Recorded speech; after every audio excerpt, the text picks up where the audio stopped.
নমস্কার, আমি বৈশাখী। শিল্প সাহিত্য বাই বৈশাখী চ্যানেলে সকল শ্রোতা বন্ধুদের স্বাগত জানাই। আজ আপনাদের বলবো সম্পূর্ণ প্রাপ্তবয়স্কদের জন্য গল্প চরিত্রহীনা। গল্প পাঠ এবং গল্প লেখায় আমি বৈশাখী বিশ্বাস দেবনাথ।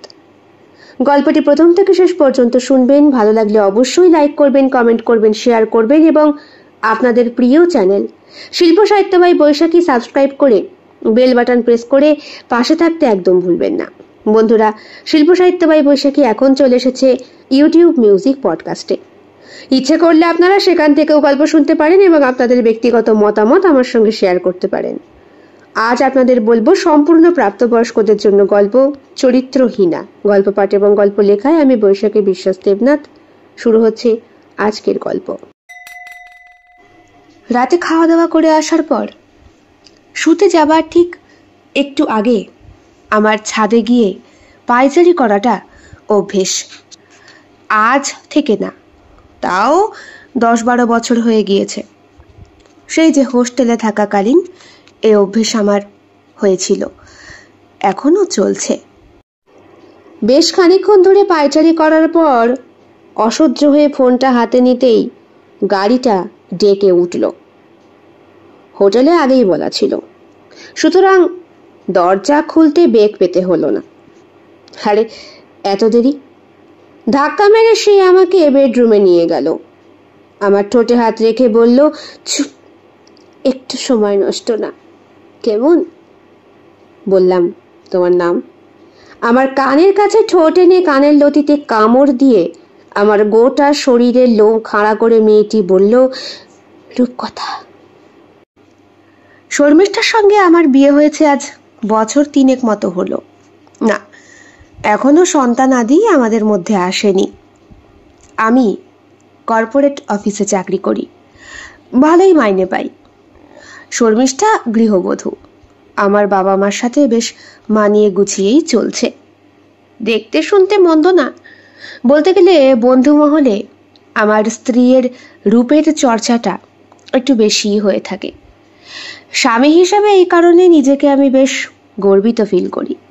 আমার কাছে শর্মিষ্ঠার রূপ লাবণ্যটা অনেকটা কুয়াশার কুহেলির মতো।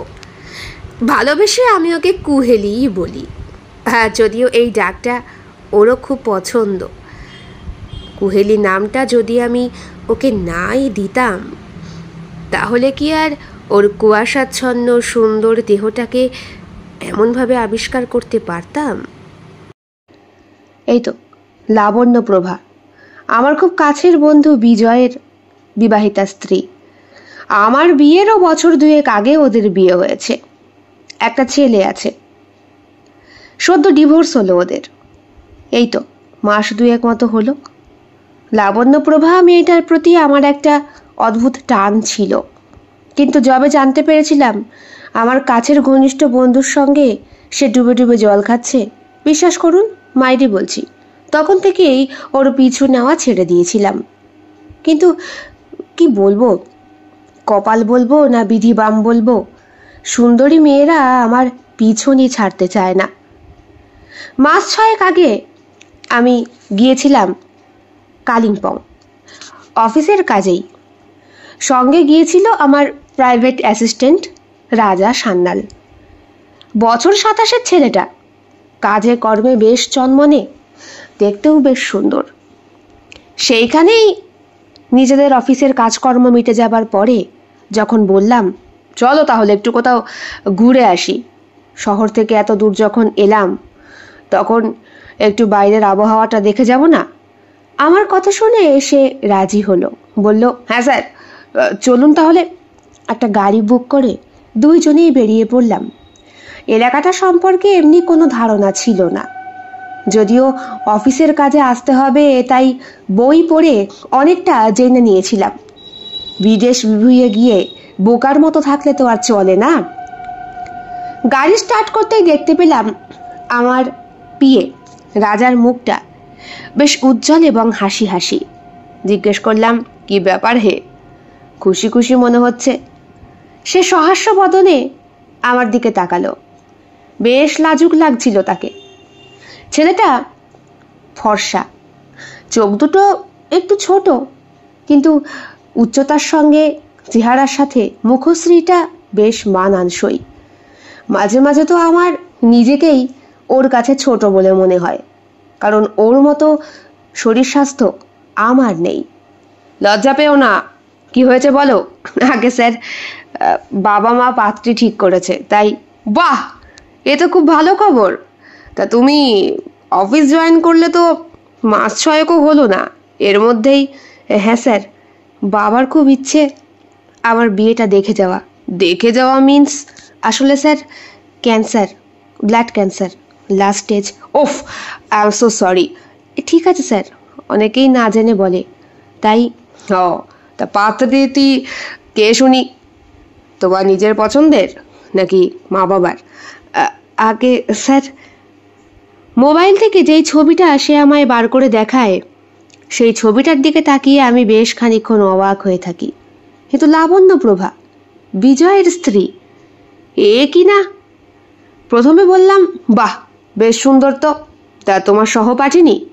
সে ঘাড় নেড়ে বলল, হ্যাঁ, ওই আমার থেকে বছর 2 বড়, তবে আমার ওকে খুব ভালো লাগে। ও, বাড়িতে জানিয়েছ? হ্যাঁ, ওর সাথে কথা বলার জন্যে আজকেই বাবা মার ওর বাড়িতে যাবার কথা। বিজয়ের সঙ্গে আমার পরিচয় নেই অনেক দিন, তাও বিয়ের পরপর তো হয়নি বললেই চলে। শুনেছিলাম বিজয় কর্মসূত্রে কর্ণাটক চলে গিয়েছে, সস্ত্রীক। লাবণ্যপ্রভার ছবি দেখেছিলাম ওর সাথে ওই এফবিতে, তাতেই যা, আমি ওর বিয়েতে প্রেজেন্ট থাকতে পারিনি। কিন্তু লাবণ্যকে চিনতাম বিজয়ের সাথে কলেজে পড়াকালীনই। মেয়েটা খুব একটা কলেজ যাতায়াত করতো না, নোটস স্পোর্টস যা কিছু বিজয় নিজেই দিয়ে আসতো। এই তো, আমাদের থেকে বছর 3 ছোট ছিল। আমার মাথার সব কিছু কেমন যেন গোলমাল পাকিয়ে যাচ্ছিল যখনই রাজার সেলফোনে লাবণ্যপ্রভার ছবিটা দেখেছিলাম। আসলে ভাত হজম হচ্ছিল না আমার। অফিস থেকে বেরিয়ে হোটেলে খেতে খেতে বেলা 4টে, তারপরে ঘরে এসে কোনো রকম জামা কাপড়টা ছেড়ে গাড়ি করে ঘুরতে বেরোবো কি, এখন দেখছি আমার তো অবস্থা টাইট। বললাম, আজ আর ঘুরতে গিয়ে লাভ নেই, বুঝলে, শরীরটা বড্ড বেশি টায়ার্ড লাগছে। আজকে একটু রেস্ট নিয়ে নি রাজা, আগামীকালটা তো আমাদের হাতে সময় আছেই, তাছাড়া অফিসের কাজকর্ম তো মিটেই গিয়েছে। সুতরাং হ্যাঁ স্যার, আসলে আমারও মনটা খুব আনচান করছে। শুনলাম লাবণ্য নাকি কালিম্পংয়ে আসছে আমার সঙ্গে দেখা করবে বলে। সে কি, তুমি যে বললে তোমার বাড়ির লোকের সঙ্গে কথাবার্তা? হ্যাঁ, আসলে ও বলেছে আমার সঙ্গে প্রাইভেটে কিছু একটা সময় কাটাবে, আর বাড়িতে ওর মা বাবা নাকি রাজি। আমার মাথার তারগুলো সব ছিঁড়ে এদিক ওদিক হয়ে যাচ্ছিল। ব্যাপারটা কিরম হলো? বিজয়ের সঙ্গে লাবণ্যপ্রভার বিয়ে হয়ে গিয়েছে, সে কর্ণাটকে থাকে, সেই মেয়ের সঙ্গে এখানে। জিজ্ঞেস করলাম, নাম কি? আগে স্যার, লাবণ্যপ্রভা। হ্যাঁ, নামেও তো মিলে যাচ্ছে। আমি চলে এলাম আমার রুমে। 2টো ঘর বুক করা হয়েছে। আমার ঘরের পাশেই আমার অ্যাসিস্ট্যান্টের ঘর। তাকে বাই বলে দরজা নক করেই হাতে ফোনটা তুলে নিলাম। কল লিস্ট ঘাঁটতে শুরু করলাম। বিজয়ের ফোন নাম্বারটা আমায় জোগাড় করতে হবে, জানতে হবে ব্যাপারটা কি। কিন্তু না, কত বছর কোনো সম্পর্ক নেই। ওই বিয়ের যে কার্ডটা আমায় পাঠিয়েছিল সেইখানেও ফোন নাম্বারটা ছিল। যদি বুদ্ধি করে একটু নাম্বারটা সেভ করে ফেলতাম। কার কাছ থেকে ফোন নাম্বারটা পাই? চিন্তা মাথায় আসতেই হঠাৎ করে মনে পড়েছিল সুপ্রতিমের কথা। সুপ্রতিম আমাদের কলেজেই একসাথেই পড়তো। লাবণ্য, বিজয়, আমি, আমাদের সাথে মোটামুটি ভালোই আলাপ ছিল। ওর সঙ্গে টুকটাক কথাবার্তা চলতো, মাঝে মধ্যে দেখাও হতো রাস্তাঘাটে। ওকে ফোন করতেই জানতে পারলাম আসল ব্যাপারটা। তুই জানিস না? না রে, কি হয়েছে বলতো? না, কতদিন ধরে বিজয়ের কোনো খোঁজ খবর পাই না। ওর স্ত্রী লাবণ্যর, আরে লাবণ্য তো আবার বিয়ে করছে, তোরই অফিসের বোধহয় কোন একটি ছেলের সাথে। ওর তো একটা ছেলেও আছে। ছেলে শুদ্ধই লাবণ্যকে ডিভোর্স দিয়েছে বিজয়। কেন বলতো? খাতায় কলমে ডিভোর্স হয়ে গিয়েছে? না রে, যতদূর শুনেছি কেস চলছিল, মিউচুয়ালি চেয়েছে মেয়েটা, কিন্তু বিজয় ওকে ডিভোর্স দিতে রাজি না। ব্যাপারটা খুব সিম্পলি একটা পরকীয়া কেস। বিজয় কর্ণাটকে চলে যাবার পরে ওর স্ত্রীকে বাবা মার কাছে রেখে যায়, বলেছিল মাস 6 পর কর্ণাটকে নিয়ে যাবে। তা সেই 6 মাসের মধ্যেই কেলেঙ্কারি। কেলেঙ্কারি বলতে আরে বুঝিস না, ইয়ং মেয়ে বিয়ের পরে রেখে গেছে, তা থাকতে পারে বল? ওর থেকে অল্প বয়সী এক ছেলের সাথে সম্পর্কে জড়িয়ে পড়ে। এবার আসবি আয়, বিজয় সেই দিন ছুটিতে বাড়ি আসে, আর লাবণ্য নাকি বন্ধু বান্ধবীর সঙ্গে সিনেমা দেখতে গিয়েছিল ইত্যাদি ইত্যাদি বলে। এই বলার পরে লাবণ্যকে হাতে নাতে সিনেমার গ্রিন রুম থেকেই বিজয় তুলে নিয়ে আসে। তারপর আর কি, বাড়িতে বাবা মাকে বলার পরে বিশাল কেচ্ছা কেলেঙ্কারি। তা সবাই মিলে বলে একটা ছেলে পেলে হলে নাকি সবকিছু ঠিক হয়ে যাবে। এমনই একটা ব্যাপার ছিল। কিন্তু দেখ, বাচ্চাটা হলো তো হয়তো কার বলতে পারবো না, তবে সেই বাচ্চা হওয়ার পরেও নাকি লাবণ্য নিজের স্বভাব থেকে বেরোতে পারেনি। এরপরই আমার মাথার তারগুলো এদিক ওদিক এলোমেলো হয়ে যাচ্ছিল। আমি সুপ্রতিমকে বললাম, তুই শিওর আমার অফিসে এই চাকরি করে সেই ছেলের সঙ্গে? আরে হ্যাঁ, অমনি তো একটা কিছু শুনেছিলাম। প্রথম তো ভাই তোর অফিসের নাম শুনে তোকেই ডাউট করেছিল বিজয়। আমার বুকের ভেতরটা কেঁপে উঠল। খোঁচা খেলাম একটা বিরাট। গোলাপ গাছে হাত দিলে কাটা ফুটলে যেরকম লাগে ঠিক সেরকম। ঢোক গিলে বললাম, বিজয় কি ভেবেছিল? আরে শোন, প্রথমে লাবণ্যর সেলফোনে তোর ফোন নাম্বারটা সেভ দেখে বিজয় প্রচন্ড রেগে গিয়েছিল। আমার কাছে এলোপাতাড়ি খিস্তি তোর নামে। আমি তখন বুঝিয়ে সুঝিয়ে বললাম যে অশোক আমাদের অমন ছেলেই নয়, তাছাড়া তোর নিজের বন্ধুত্বের ওপর কোনো ভরসা নেই। এরপরে বহু কষ্টে রাজি হলো, ওর স্ত্রীকে ফলো করলো। তারপর তো সবকিছুই জলের মতোই পাতলা। হো যাক, তা তুই হঠাৎ করে কি ব্যাপার? এতদিন পর যাও ফোন করলি, তাও একেবারে লাবণ্যর খোঁজ নিচ্ছিস। তোর খবর কি? তোর বউ কেমন আছে? এই তো আছে ভালো। বাড়ি যাস না কতদিন? তা হলো বেশ কদিন। আমি তো তোর কালিম্পং এসেছি ওই অফিসের কাজে। বলিস কি? আমার ঘরের দুয়ারে রয়েছিস আর তুই আমার বাড়ি আসবি না? সুপ্রতিমের মুখ থেকে কথাটা শুনে অবাক হয়ে গেলাম। তোর ঘরের দুয়ার? আরে হ্যাঁ, আমিও তো কর্মসূত্রে এখানেই রে। তবে একা নই, তোদের বৌদির সঙ্গে দেখা করে যা। মনে বিরাট একটা খুশির রেশ জাগলো। ফোনটা রেখে বুকের ভেতরে জমে থাকা নিঃশ্বাসটাকে ছাড়লাম। ভাবলাম, বাপরে বাপ, বাঁচলাম। মনে পড়ে গেল লাবণ্য প্রভার সাথে কাটানো সেই গোপন মুহূর্তগুলোর কথা। লাবণ্যর সঙ্গে দেখা হয়ে গিয়েছিল একদিন মলে। লাবণ্যর ছেলেটা তখন খুবই ছোট। ড্রাইভারকে দিয়ে ছেলে সমেত বাড়ি পাঠিয়ে দিয়েছিল লাবণ্য। বলেছিল আমাকে, তুমি জাস্ট একটুখানি ওয়েট করো এখানে, আমি বুবানকে একটু ড্রাইভারের কাছে দিয়ে আসি, ওকে বাড়ি পাঠিয়ে দিই। ওইটুকু বাচ্চাকে তুমি ড্রাইভারের সঙ্গে? আরে ড্রাইভার তো আমাদের নিজস্ব বাড়িরই লোক, ধনাই কাকা। তাছাড়া কাকাও দুষ্টু কম না। মানে লাবণ্যর সেই শরীরের ভাষা, কলেজ থেকে যা আমি পড়ে এসেছি, ওর নিটোল বক্ষ ভারী নিতম্ব, যা প্রত্যেকটা পুরুষকে আকর্ষিত করত।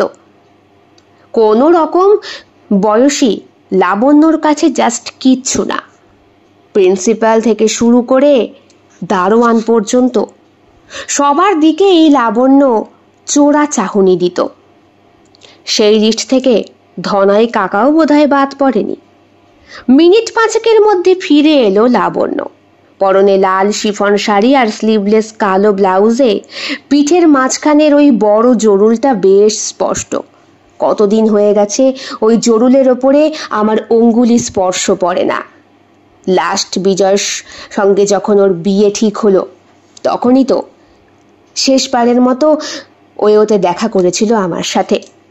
আমাকে জড়িয়ে ধরে সে কি কান্না! পাগলের মতো কাঁদতে কাঁদতে বলেছিল, আমি তোমায় ছাড়তে পারবো না অশোক। দেখো, এদিকে বিজয়কেও না করতে পারছি না। কি করি বলো তো? বাবা মার ওকে এত পছন্দ, আমি এখনো বিজয়ের সঙ্গে সম্পর্ক নষ্ট করতে রাজি আছি। তুমি জাস্ট একবার বলো মনে মনে ভেবেছিলাম মরি নাকি তোমার মতো চরিত্রহীন মেয়ে ছেলেকে বিয়ে করে। ওই এক রাতের বিছানার পক্ষেই তোমরা যথেষ্ট। লাবণ্যকে বুকের মাঝখানে আষ্টে পৃষ্ঠে জড়িয়ে ধরেছিলাম। ওর ঠোঁটের ওপর ঠোঁট রেখে বলেছিলাম, চুপ, এই মুহূর্তটা তোমার আমার। এই সময়টুকুতে অন্য কোনো পুরুষের নাম তুমি মুখে এনো না। লাবণ্য আমার সেই স্পর্শটাকে নিছক ভালোবাসা মনে করেছিল এবং জড়িয়েও ধরেছিল আমাকে। আমি ওর তীব্র শ্বাস টের পেয়েছিলাম। ওর গায়ের ফর্সা চামড়া, ওর প্রত্যেকটি শরীরের ভাঁজ, তার মধ্যে আমার নখের আঁচড় অপূর্ব সুন্দর একটা মায়াবী আস্তরণের সৃষ্টি করেছিল। ও উত্তেজিত হয়ে উঠেছিল বারবার, আর সেই উত্তেজনা প্রশমিত করতেই আমার দম বন্ধ হয়ে আসছিল। স্যার! ঘোরটা কাটলো আমার অ্যাসিস্ট্যান্টের কণ্ঠস্বরে। হ্যাঁ, কিছু বলবে? স্যার, রাত হয়েছে, খাবেন না? আমার খিদে নেই। ও, কথা হলো? কার সাথে স্যার? লাবণ্যর সাথে। হ্যাঁ স্যার, কথা হলো। সে কোথায়? স্যার, কালকে এখানেই আসছে। আমি বললাম এই হোটেলেই আমার সঙ্গে দেখা করতে, তাই। হো, কিন্তু আমার তো কালকে হবে না। আমি কালকে আমার এক বন্ধু সুপ্রতিমের সঙ্গে দেখা করতে যাচ্ছি। তা তোমাদের যদি আমার রুমটা প্রয়োজন হয় ব্যবহার করতে পারো, চাবি তোমার কাছেই রেখে দাও। আমার কথা শুনে রাজা ভীষণ লজ্জা পেল। বুঝতে পারলাম আমি যেই ইঙ্গিতটা করছি ছেলে সেই ইঙ্গিত ঠিক ধরতে পেরেছে। তাছাড়া বিড়াল তো মাছের গন্ধ তো টের পাবেই। না না স্যার, ঠিক আছে, আসলে ওকে নিয়ে আমি হোটেলে উঠবো না, জাস্ট একটু দেখা করে। আরে রাখো রাখো, বিয়ে করবে তাতে আবার অসুবিধে কোথায়? তাই লাবণ্য কি মানে সিঙ্গেল? মানে না স্যার, ওর একবার বিয়ে হয়েছিল, একটা বাচ্চাও আছে। আমার সবটা মেনে নিতে অসুবিধে নেই, কারণ আমি ওকে ভালোবেসেছি। সেই কারণেই। তা ওর আগের স্বামী ওকে এমনি এমনি ছেড়ে দিয়েছে? নিচে ডিভোর্সও চেয়েছিল, অনেক ঝামেলা হয়েছে, তারপর সব ঠিকঠাক। আসলে স্যার, আমার সঙ্গে পরিচয়ের আগে লাবণ্যর আরেকজনের সঙ্গে প্রেম ভালোবাসার সম্পর্ক ছিল। সেই ছেলেটি নাকি লাবণ্যকে প্রতারিত করেছিল। তারপরে লাবণ্য নিজের সংসার, স্বামী, সন্তান সব ছেড়ে অনেক দিন অসুস্থতায় ভোগে। এখন যদিও অনেকটা ঠিক আছে। বাবা, তা তুমি এমন একটা মেয়ের সঙ্গে শেষ পর্যন্ত সম্পর্কে জড়াচ্ছ রাজা, যেই মেয়ের নিজের কোনো চরিত্রের ঠিক নেই। সরি স্যার, আপনি আমায় যা বলবেন বলুন, কিন্তু লাবণ্যকে দয়া করে কিছু বলবেন না। কেন? না স্যার, একাধিক পুরুষ মানুষ ওর জীবনে আসতেই পারে, আমাদের জীবনেও একাধিক নারী আসতেই পারে। তাই বলে একে অপরকে সম্মান না করে যদি কুৎসা রটনা করি, তাহলে কি করে চলে স্যার? মনে মনে বুঝতে পারলাম, জিও রাজা, তোমার মতো ছেলে যদি মেয়েরা পায় তাহলে বারবার চরিত্রহীন হয়েও তাদের চরিত্র ঠিক ভালো হয়ে যাবে। ফোনটা বেজে উঠল আমার। এতক্ষণ ধরে রাজা লাবণ্যর কথা চিন্তা করতে করতে আমি তো সালা আমার কোকিলকণ্ঠীর কথা ভুলেই গিয়েছি। আমার বউ কুহেলি। কি ব্যাপার, সকাল থেকে একটাও ফোন নেই?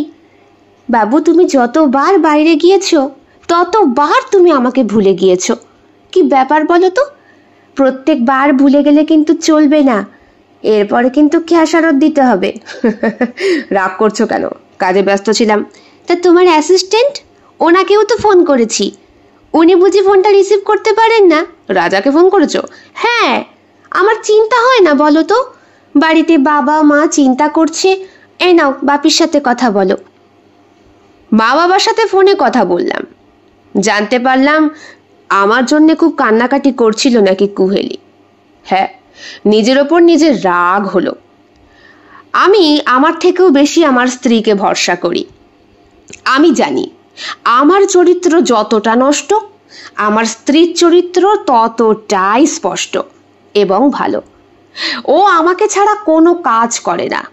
বাড়ি থেকে বাইরে বেরোনো বা বাইরে থেকে বাড়ি আসা, সব জায়গাতে আমাকে ফোন করে যাওয়াটা ওর যেন নিত্যদিনের অভ্যেস। স্নান করতে যাওয়া, টয়লেটে যাওয়া, খেতে বসা, আমার লক্ষ্মীমন্ত বউ আমাকে সব জানায়। তাছাড়া 24টা ঘন্টা বাড়িতে বাবা মার সঙ্গেই তো কাটায়। কি করে যে ঘরের মধ্যে 4 দেয়ালে একটা মেয়ে নিজের বরকে 6 মাসও কাছে না পেয়ে এইভাবে সংসার করতে পারে, মেয়ে ছেলে দ্বারাই সম্ভব মনে মনে ভাবি। আবার মনে মনে ভগবানকে থ্যাংক ইউ জানাই, আমার মতো একটা নষ্ট চরিত্রের ছেলের সঙ্গে এত সুন্দর একটা বউকে জুটিয়ে দেবার জন্য। কি গো, রাতে ভিডিও কল করবে তো? করব, ভুলে যেও না কিন্তু। ফোন রেখে দেওয়ার পরে রাজার সাথে খেতে বেরোলাম। রাজাকে বললাম, লাবণ্য সম্পর্কে আর কি কি জানো? এটা জানি স্যার, ওর প্রেম করতে খুব ভালো লাগে। তোমার তাতে আপত্তি হয় না? না স্যার, আমাদের এক এক মানুষের হবি এক এক রকম। কারো গান ভালো লাগে, কারো ছবি আঁকতে ভালো লাগে, কারো হয়তো লিখতে ভালো লাগে, আর ওর ভালো লাগে প্রেম করতে। মানে এক এক সময় এক একজন পুরুষ মানুষের চরিত্র সম্পর্কে যাচাই করতে। তোমাকেও যাচাই করছে না তো? না স্যার, আমার সঙ্গে সম্পর্কটা আজকের না, তাও বছর 3-4 তো হলোই। আমি মনে মনে ঘোল খেলাম, আরে বাস, তার মানে আমার সঙ্গে সম্পর্ক চলতে চলতেই এই ছোড়ার সঙ্গে সম্পর্কে জড়িয়েছে। এ ছোড়া তখনও বোধহয় চাকরি বাকরি পায়নি। এরপরে যখন চাকরি পেল তখন লাবণ্য পাকা পোক্তভাবে বিজয়ের সঙ্গে সম্পর্ক ছেড়ে এর সঙ্গে জুটি বাঁধতে বসেছে। রাত্রেবেলা খাবার অর্ডার করলাম, রুটি আর তড়কা, আমার খুব প্রিয়।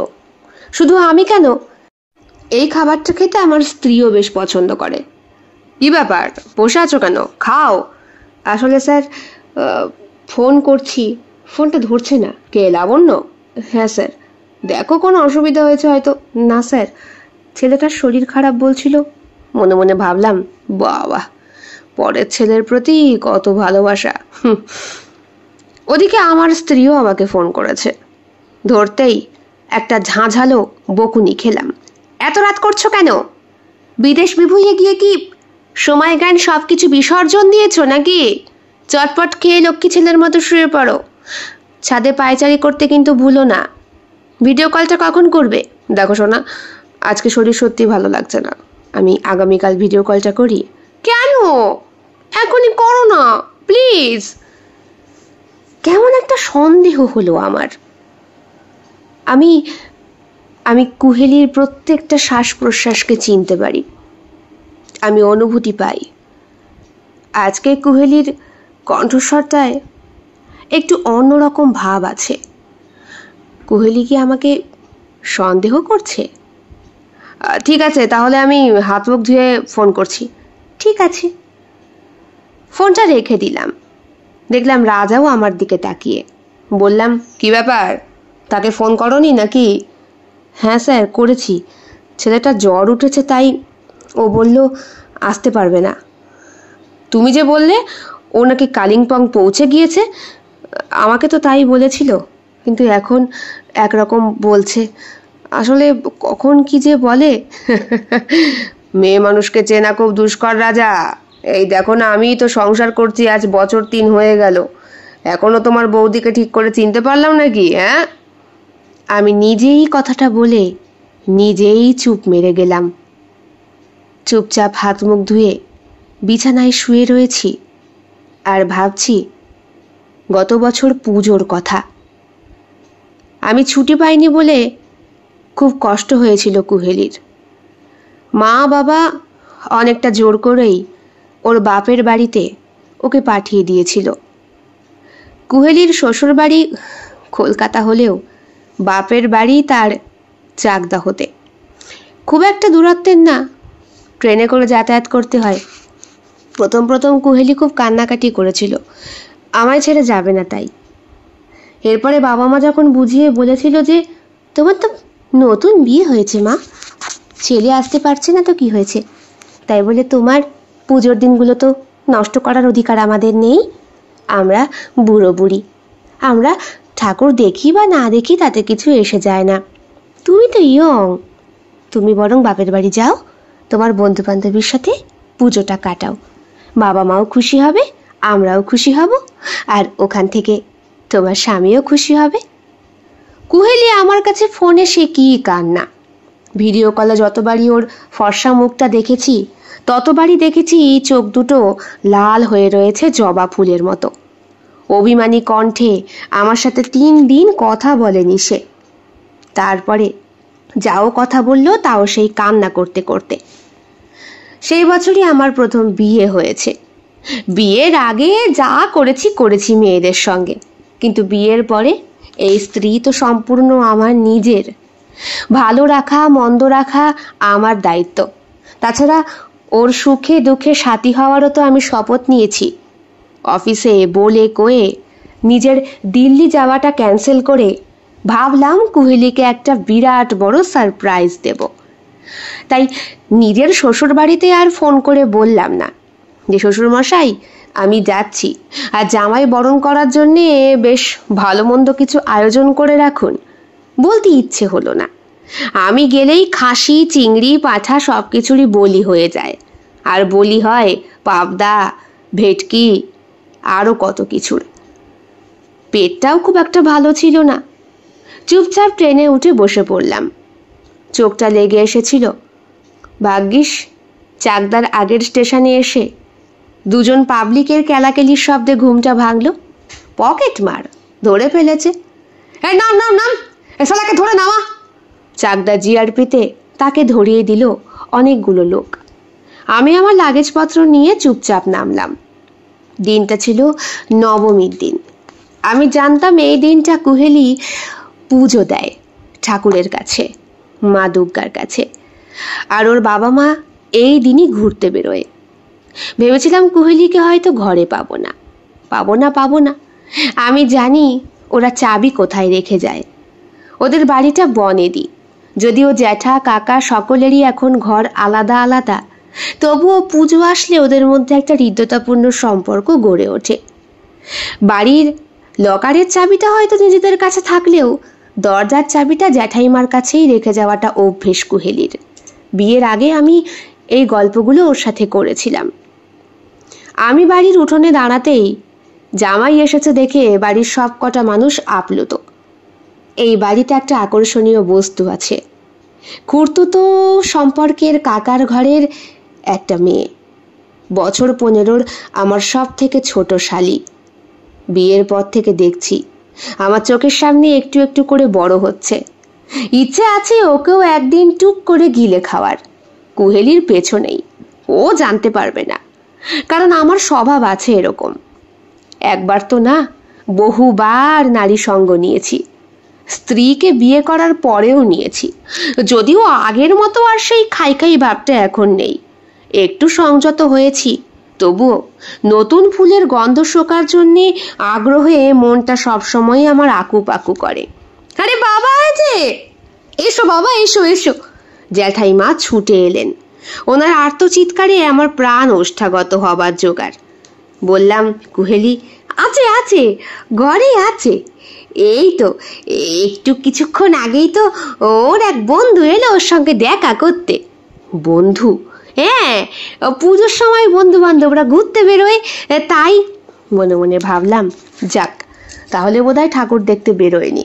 আর তোমার শ্বশুর শাশুড়ি ও ঠাকুর দেখতে বেরিয়েছে, এ আমাকে চাবি দিয়ে যাওয়ার কথা ছিল, কিন্তু কুহেলি ঘরে আছে তাই। দাঁড়াও বাবা, ও ডুপ্লিকেট চাবিটা আমি এনে দিই। আমরা সবাই সবার কাছে ডুপ্লিকেট চাবিটা রেখে দিই। বলা যায় কোন সময় ঘরের চাবি টাবি রাস্তায় ফেলে তুলে এলে তখন তো ঘরে ঢোকা যায় না। জ্যাঠাইমা নিজের ঘরেই আমাকে বসাতেন। আমার চোখ তখন আমার সেই খুড়তুতো কাকার ঘরের ওই ছোট্ট মেয়েটাকে খুঁজছে। বুঝতে পারলাম সেও আজ ঠাকুর দেখতেই বেরিয়েছে। তবে তাকে শাড়ি পরে কেমন লাগবে কল্পনা করতে করতেই আমার পুরুষ সত্তা জাগরিত হয়ে যাচ্ছিল। ঘরের ভেতরে আমার স্ত্রী একা। আজ কতদিন পর তাকে কাছে পাবো, এই ইচ্ছেটায় আমি নিজেকে আর দমন করে রাখতে পারছিলাম না। হাতে চাবি নিয়ে সিঁড়ি দিয়ে সোজা ওপরে উঠে দরজা খোলার সঙ্গেই একটা অস্ফুট শব্দ আমার কর্ণগহ্বরকে ছেদ করল। এই শব্দটার সঙ্গে আমি কম বেশি খুব ভালো পরিচিত, কিন্তু আজ এই শব্দটাই আমাকে বেশি করে ব্যতিব্যস্ত করে তুলল। আমার মন আর কানের সঙ্গে সঙ্গে শরীরটা চঞ্চল হয়ে উঠল দেখার জন্য এই এই শব্দটা এখন এই মুহূর্তে কেন। এখন তো রাতের অন্ধকার নয়, বা এখন তো আমি কুহেলির কাছে নয়। তাহলে ফাঁকা ঘরে দেবী প্রতিমার ঢাকঢোলের শব্দের সঙ্গে এই শব্দটার সাথে লাল পাড় সাদা সারিয়া লাল আলতা বিছানার চাদরে মিলেমিশে একাকৃত হয়ে আমি যা দেখলাম তাতে আমার চক্ষু আর নিজের মধ্যে থাকতে পারল না। ঘরের মেন দরজাটা খোলা। বনেদি বাড়ি বলে বিরাট বড় থামের আড়ালে এক একটা বিরাট বিরাট ঘর, আর ঘরের দরজাগুলো অর্ধচন্দ্রাকৃতির। দরজাটা হাট করে খোলা। মেন দরজার নতুন একটা কলাপসেবল গেট লাগানো আছে। সেইখানকার তালা খুলেই আমি পা টিপে টিপে মেন দরজার সামনে এসে দেখতে পেলাম দরজার পর্দাটা, সাদা পর্দাটা হাওয়ায় দুলছে, আর ঘরের ভেতরে আমার স্ত্রী কুহেলি, যার শরীরে এতটুকু বস্ত্রের নামমাত্র লেশ নেই, খোলা জানলার সামনে সে দাঁড়িয়ে রয়েছে এবং পেছন দিক থেকে তাকে আষ্টে পৃষ্ঠে জড়িয়ে রেখেছে একটি পুরুষ। এই পুরুষটিকে আমি চিনি, আমার বন্ধু বিজয়। আমার ঘোরটা যখন কাটলো তখন দেখলাম মোবাইলে ফোন এসেছে। কুহেলি ভিডিও কলে কথা বলতে চায়। শরীরে প্রচণ্ড রকমের একটা টায়ার্ড ভাব। ফোনটা রিসিভ করতেই ফোনের ওপার থেকে কুহেলি বলল, এই নাও বাবার সাথে কথা বলো। বাবা আর মা সবার সাথে কথা বলে যখন কুহেলির সাথে ফোনে কথা বলবো তখন মা বলল, নাও, ও তোমার দিকেই তাকিয়ে আছে, কথা বলো। কুহেলি কথা বলছে, তবে কার দিকে তাকিয়ে আছে সেইটা কুহেলি নিজেও হয়তো জানে না। ওর বাড়ি থেকে ওই ঘটনা দেখার পর জ্যাঠাইমার চিৎকারের শব্দে কুহেলি যখন পেছন ঘুরে তাকালো, আমাকে দেখতে পেয়ে কুহেলি আর বিজয় দুইজনই হতভম্ব এবং অবাক হয়ে গিয়েছিল। কুহেলি নিজের পরনের কাপড় জড়ানোর কাজে তখন ব্যস্ত। বিজয় কুড়োচ্ছে ওর পরে থাকা প্যান্ট আর শার্টটা। আমাকে দেখে বিজয় কি বলবে বা আমি তাকে কি বলবো মুখের ভাষা খুঁজে পেলাম না। শুধু মনে মনে হেটুকুই হলো, শেষ পর্যন্ত তুই আমার বউটাকে খেলি।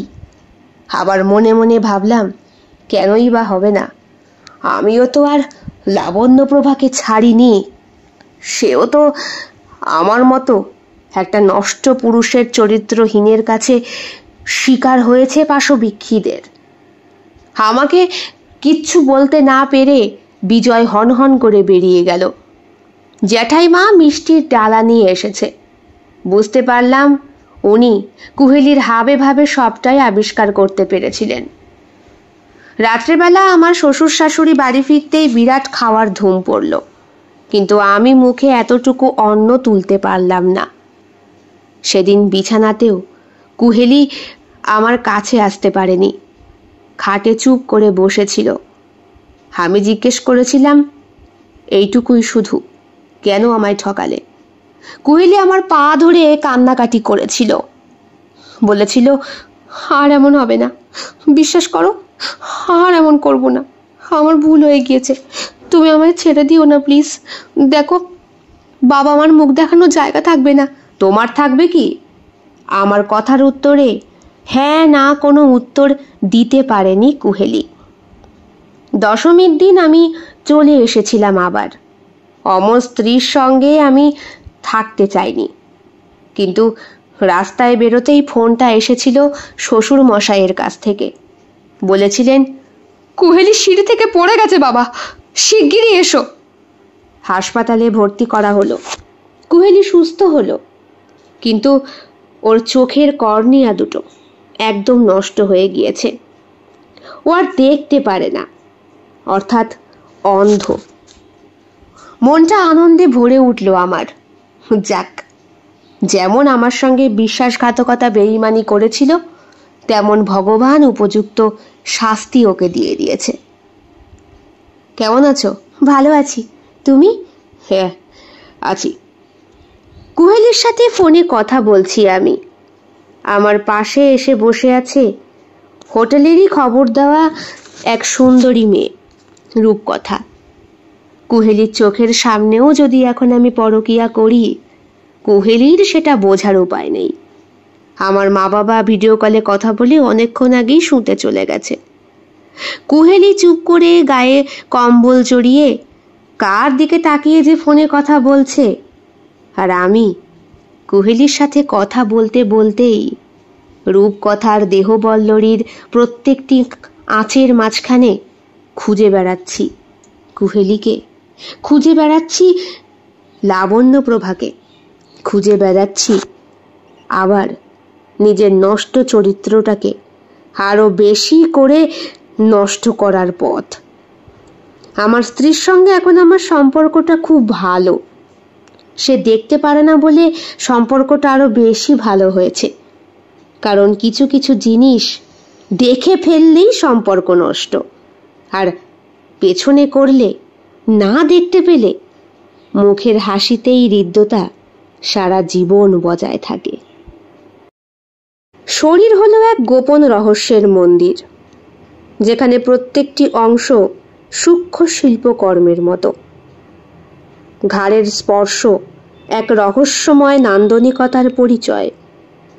হালকা আঙুলের লিপিতে ঘাড়ের সংবেদনশীল ত্বক তোলপাড় করে ওঠা, নরম সুরের সঙ্গীত যা নারীর ভেতরে সংবেদনশীল অনুভূতিকে জাগায়। স্পর্শের মাধ্যমে ত্বকের নিচে এক অদৃশ্য সেতু গড়ে ওঠে, আর হাতের আলতো ছোঁয়ায় বুকের কোমলতার উষ্ণতা ভরিয়ে দেয়। পেটের স্পর্শ এক গভীর প্রশ্রান্তির অভিজ্ঞতা। পেটের নিচের নরম অংশ অদৃশ্য বন্ধনের সৃষ্টি করে। কোমরের স্পর্শ যেন এক একটি লাজুক সুরের মতো। আঙুলের স্পর্শ কোমরের কোমল ত্বকে শিহরণ জাগায়।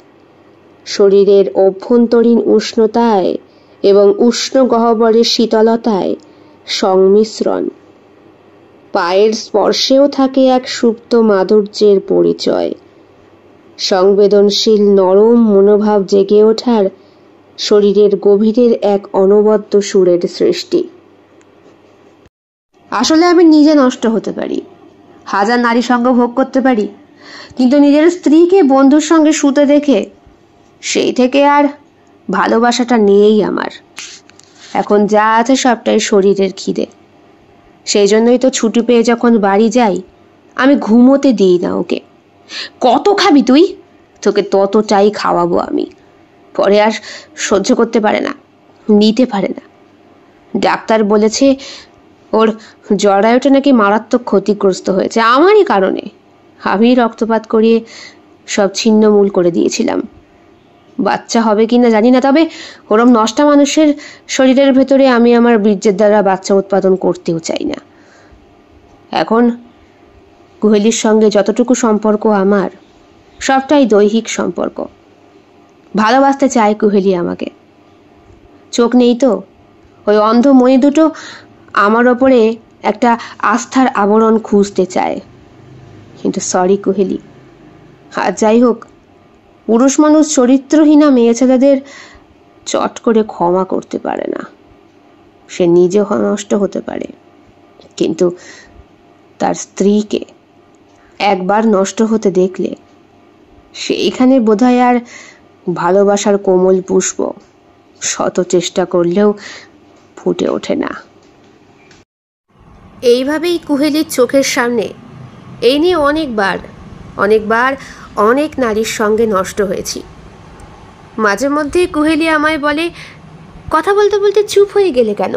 বোকা মেয়ে বোঝে না।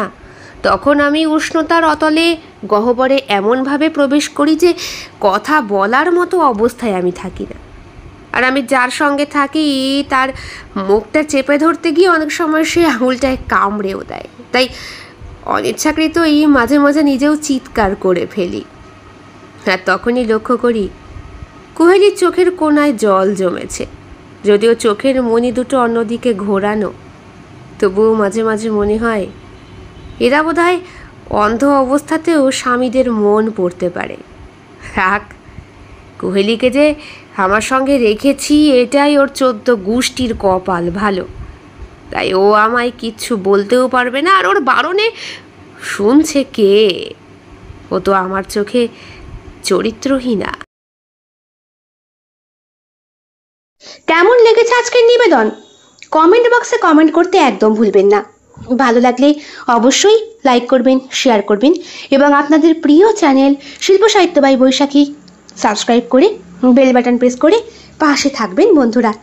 দেখা হবে আগামীকাল অন্য আরও একটি ভিন্ন স্বাদের গল্পের সঙ্গে। সকলে খুব ভালো থাকবেন, সুস্থ থাকবেন, পরিবারকে নিয়ে ঈশ্বরের কাছে এটাই কামনা করি। শুভরাত্রি।